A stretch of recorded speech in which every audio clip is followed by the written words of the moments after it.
How to raise private money for real estate. Finding private lenders is step one. Raising that money from them, that's step two.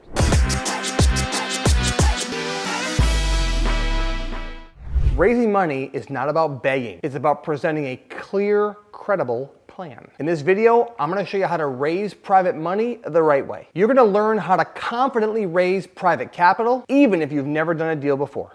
I'm going to assume for this video that you have somebody in mind to be a private lender, but now you have to raise money from that person. So how do you do that? Number one, I want you to get really good at educating people on how they can be an effective private lender for you. What do I mean? Not everybody knows they can be a private lender for you. As a matter of fact, most average people have no idea that's a possibility for them as an income stream until you teach them and educate them about that. So what do I mean?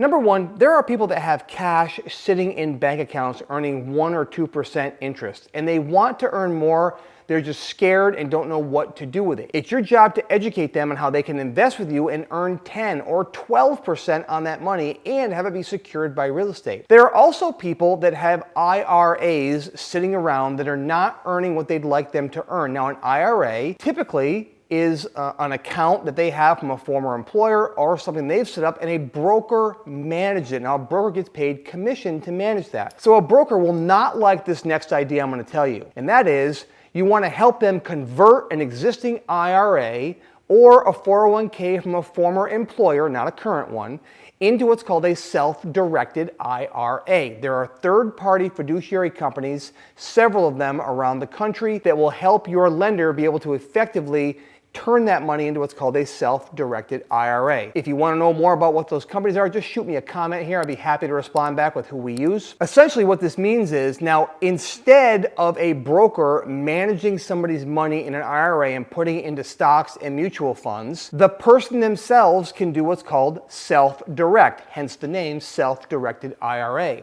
which means they can loan money to people personally. They can loan money to businesses. They could buy a yak farm. They can do whatever they want to do. It's their money. They can invest how they want to invest, or they could loan money to you. These third-party fiduciary companies keep them compliant with the IRS so they can maintain their tax status as a retirement account. Most people are shocked when they hear they can do that with their money and earn 10, 12, 14% on their money by loaning money to you.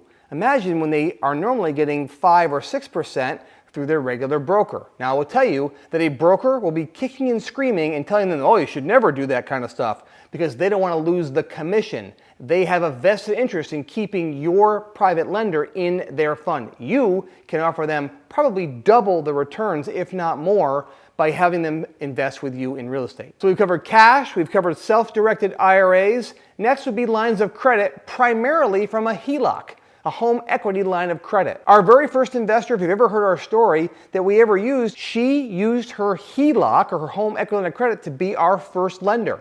It cost her 4% to borrow the money, and we paid her 14% to borrow the money. She effectively made 10% loaning us money that wasn't even hers in the first place.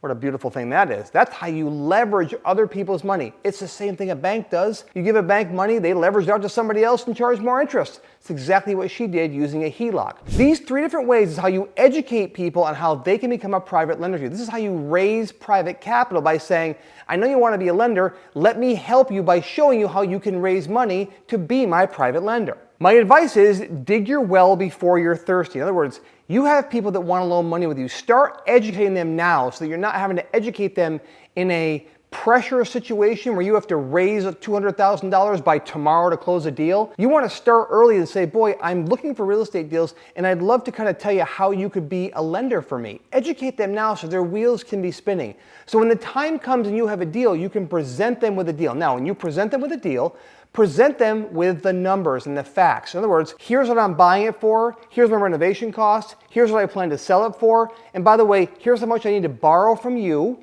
and here's the interest rate, or the APR rate, that I'm going to pay you for as long as I borrow the money. And if I hold the house for, let's just say, 6 months, here's what your projected return is on this deal. And give that to them and let them decide how they want to invest with you. Now, some people say, but Glenn, aren't they part of the deal as my partner? And the answer is they could be, but I don't recommend that they are. A partner gets a percentage of the profit. They also will take part in a possible loss if that happens because they are a partner in the deal. I recommend that you have them as a lender so they have a fixed return. A fixed return in their minds is going to reduce risk for them and increase profitability for you if you do the deal right. If you made $75,000 on a flip and you had to split it 50-50, it wouldn't feel as good as making a $60,000 split and paying them a $15,000 interest on their money, right? It's better for you as a flipper to make as much as you possibly can. That will keep you in the game doing more and more deals. Giving up half your profit to a lender is not an ideal situation. And it also, again, puts them at risk. And as a lender, they don't really want to be at risk. You're going to give them a mortgage, you're going to give them a note, you're going to give them the insurance we talked about, so they are fully covered, and take them out of the risk pool by saying, you're not my partner on this, you are the bank. You're going to lend me money and I'm going to pay you back as agreed. Oh, and by the way, even if I lose money, you get your interest. Look, that's a key component to being a real estate investor. If you lose money on a deal because you didn't manage it correctly or you didn't buy it correctly, you had problems, cry me a river, whatever the problem is, it's your problem. You didn't manage the job correctly, you didn't buy it right, you didn't manage it right. That's not the lender's fault. If you pay that lender as agreed, you'll have that lender for the rest of your life, most likely. On the 5th deal Amber and I ever did, we actually lost $4,000. We lost $4,000 because we didn't buy it right and we didn't manage the project right. But we lost the $4,000 because we paid our investor. Our investor made $6,000 in the deal. He made more than we did. But you know what? That investor is still an investor to this day because he said, "Did you make money on that deal?" I said, "We didn't." He said, "But you paid me." I said, "We sure did."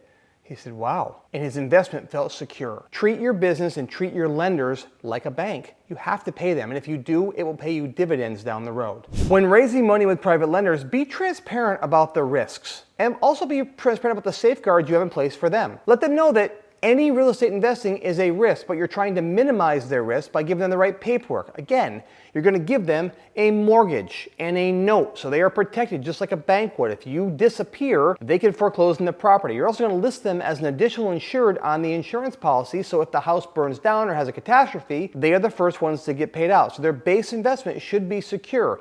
That will make your private lender feel better when you're trying to raise money from your private lenders. Raising money will become easier as you build trust with the systems that you have in place. Meaning, as you start to complete deals and pay investors back, they will like how that feels, and they will most likely continue to reinvest with you time after time after time. All you have to do is keep being consistent and make sure they get paid as agreed. When you're raising money, you're solving a problem.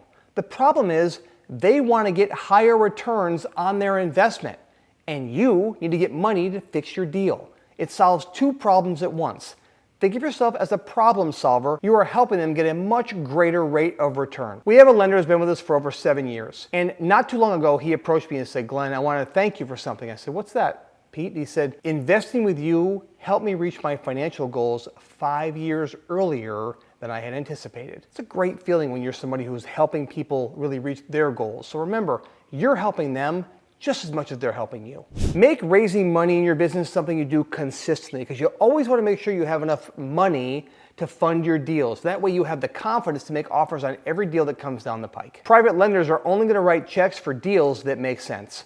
Go check out my next video, the crucial step new investors always miss, where I'm going to show you how to build your buy box, because once you know exactly what you're buying, you can raise money with 100% confidence. Go check it out now. The link is right here in the description below.